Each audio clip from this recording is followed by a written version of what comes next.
9th English, Unit 5, Supplementary, Little Cyclone, The Story of a Grizzly Cub by William Temple Hornaday.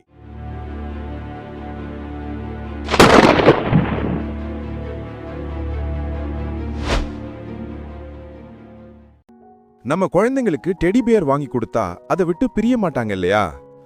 தூங்கும் போதும் அதை கட்டிப்பிடிச்சுக்கிட்டு தான் தூங்குவாங்க. அந்த கரடியின் மிருதுவான தோல், வெப்பமான தோற்றம் குழந்தைகளுக்கு ரொம்ப பிடிக்கும்.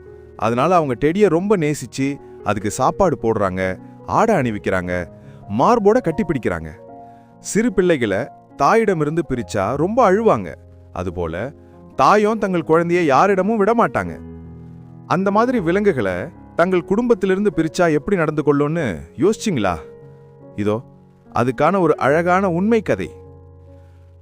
லிட்டில் சைக்ளோன் அப்படின்னு சொல்லப்படுற ஒரு குட்டி கிரிஸ்லி கரடி அலாஸ்கா நாட்டில் இருந்தது. அந்த பெயர் அவனுக்கு எப்படி வந்ததுன்னா, அவன் கிட்ட இருந்த தைரியம், துணிச்சல் தான் காரணம். ஒரு நாள் அவனோட அம்மாவை வேட்டைக்காரன் சுக்கிட்டான்.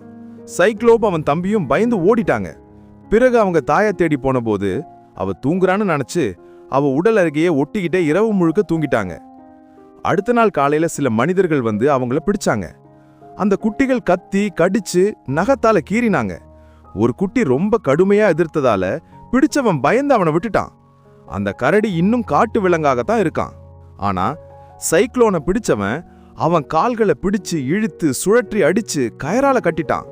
அப்புறம் மதுக்கடைக்கு பக்கத்துல அவனை சங்கிலியால கட்டி வச்சான். சிலர் அவனை நீளமான கம்பியால குத்தி சீண்டினாங்க. இத பாரா எப்படி சண்டை போடுறான்னு இப்படி எல்லாரும் கேலி பண்ணாங்க. அவன் பைத்தியமா ஆகிற அளவுக்கு வந்துட்டான். இது பார்த்த விலங்குகள் பாதுகாப்பு சங்கத்தோட ஒருத்தர் அவனை அங்கிருந்து மீட்டு நியூயார்க்குக்கு அனுப்பிட்டாங்க.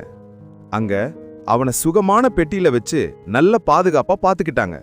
அந்த நேரத்துல சைக்ளோன் ஒரு சாம்பல் நிற பஞ்சு பந்து மாதிரி ரொம்ப அழகா இருந்தான். பெரிய கருப்பு கண்கள், சின்ன மூக்கு, முட்டை மாதிரி உடம்பு, கூர்மையான நகங்கள், பார்க்க ரொம்ப அழகா இருந்தான். குட்டியா இருந்தாலும் கிரிஸ்லியின் தைரியம் அவனுக்குள்ளேயே இருந்தது. நியூயார்க் பூங்காவில் த பேர்ஸ் நர்சரி அப்படின்னு ஒரு பெரிய விலங்குகள் பூங்கா இருந்தது. பெரிய இடம்.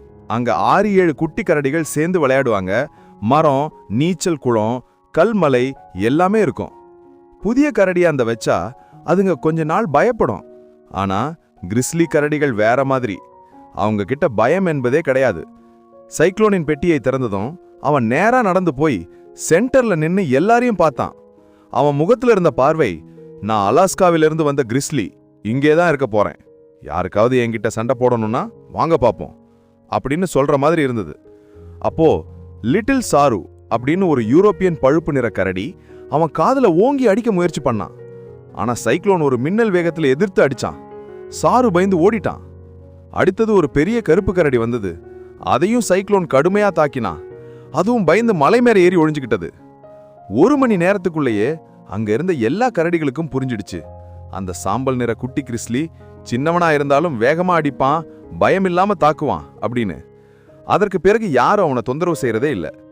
அந்த நாள் முதல் லிட்டில் சைக்ளோன் எல்லாரிடமிருந்தும் மதிப்பை பெற்றான். அவன் யாரையும் தாக்க மாட்டான், ஆனா யாரும் அவனை குறைச்சி பேச மாட்டாங்க.